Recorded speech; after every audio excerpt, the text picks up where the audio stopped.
What's up guys, and welcome to another case study from me today on GBPUSD. But before we dive into the trade, I want to wish you a happy new year. Let's bang this year, let's make profit this year and achieve every goal that we set to ourselves. But let's look at the trade now. First of all, on the 1 hour chart, clearly we can see price made an expansion to the upside and broke this structure point right here. I marked off this demand level on the 1 hour and refined it on the 15-minute time frame. So let's go to the 15-minute, and I was aiming for this candle right here. So price broke above this structure point, then price came down into this area, and people will potentially look for longs from this point and got induced to the markets. The markets took the liquidity from them and the order flow was clearly in the bearish side, as you can see right there. So I was looking to go short because the order flow was bearish. Now price created this little range right there and created liquidity below the range. Also liquidity above, but this one got taken. As you can see right there, price pushed above and took the liquidity here and came into our 15-minute order block from here. We can say either way this order block made a break of structure right there, or we can also say that the order block made a structure break right here. Let's go to the 1 minute and look at how price has delivered into this area right there. So first of all, we came into the order block and now people would look for shorts, obviously, and we had our first break of structure right there, break of structure below, and the entry would be something like this. So there people got induced, price came down once again, they would potentially look for shorts once again because they think that's another valid setup, and people got induced also right there. But why would I never take this trade? It's pretty simple. Price hasn't taken any liquidity from any high. There has no change in order flow been. This is not a change in order flow. And also there was no inducement into the markets. So now we can see this two potential entries for some people, and now we have the inducement right there. Let's mark this on with inducement and also mark this high on for liquidity, because most of the time the first high is gonna get taken out and is used for liquidity. So now let's see how this played. As you can see, price broke above, took the liquidity, pretty simple. And the induced people got all taken out of the markets. So now it's pretty much game time because we had the inducement that was right here and right here, but we had also the first liquidity taken out. The one thing that I want to see right now is the change in order flow to potentially take us into the markets. So let's see.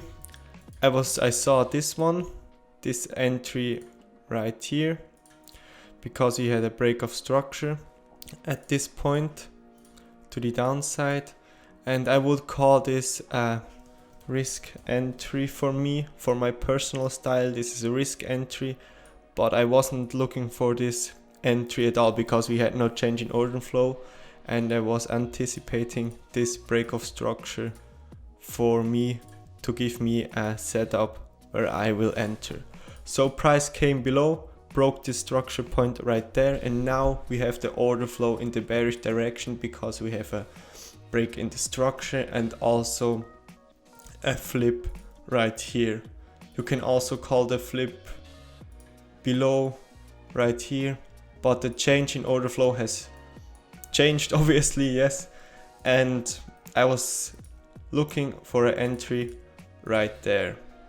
So this is a more of a safe entry for me, and this was the risk entry for me because this move broke the major low, and this move just broke the minor low that the price created above here.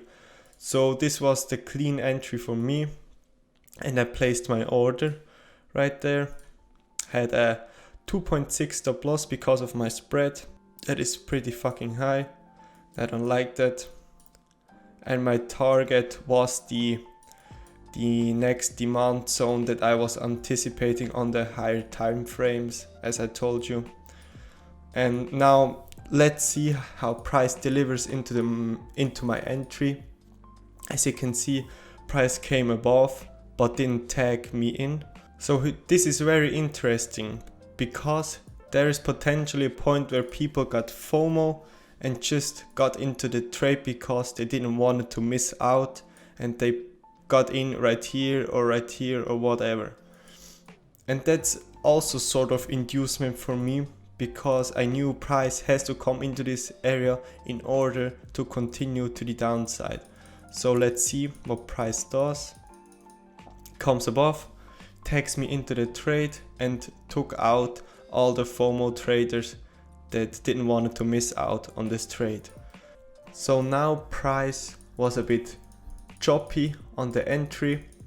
Luckily didn't got taken out right here because of the spread. And now price started to slowly commit to the downside. And here was a break in the structure to the downside that I was anticipating, and there was the first point where I moved my stop loss into slight profit to pay the commissions, like so. And then price broke this low, this structure level right here to the downside, so I moved my stop loss just above this high. Now price was still continuing to the downside, but as you can see, price didn't make a break in the structure, so my stop loss has to be there. Same goes to here, price didn't make a break in structure, so my stop loss has to be there. And now price still doesn't make a break in structure, and now price was ranging right there. So then price came back above and took me out right here with my stop loss in profit. Wasn't the cleanest trade, but this is what my trading plan says. If we trade into the higher time frame area, I want to manage the trade on the 1 minute time frame, and that's what I was doing. So this trade aligns to my trading plan, and I'm pretty happy about this trade. But I missed out on the next opportunity because I didn't saw that price created an order block right there, as you can see. And we had potentially could taken a trade from here with a 1.5 stop loss, and this would result in a huge risk to reward if we target the demand area or the liquidity on the 15 minute. That has to be taken out. Let's see how price is going. This move right here was just for the people to be taken out like me. So many people got in right there and got taken out by this move because they moved to break even too early or moved to profit too early. And this is where the move really started from there. So we can really see how price started to react pretty strong, and we saw the momentum that was kicking into the downside and still is kicking to the downside. As you can see, we could have made a solid 10% or even with lows of 13%. This wasn't quite the best decision to move the stop loss to break even because we had an order block right there, but I'm still happy with the trade because it was taken with my trading plan, and I executed everything, every rule and all the stuff that was aligned with my trading plan. So pretty happy with that, but also there could be some improvements and some self-review because we could have taken this trade and run on 10% now, but I guess it is what it is. Pretty much didn't took the next trade, right? Yeah, this was just a short recording of a take and trade GBPUSD case study. What I want to say in the ending of the video is just simple. I want to post many more videos, just short videos where I really explain everything fast and don't want to talk a lot, just to make it short and simple and don't overcomplicate it. And I hope you like this type of videos. Let me know in the comments what you think, and leave a like from the video, subscribe to the channel and ring the bell so you don't miss out on any new videos that I post. And yeah, that's about it with this case study. I hope you liked it, and I wish you a nice trading week, and also a blessed and successful 2022. So stay safe and bang the markets like usually, and speak to you all soon.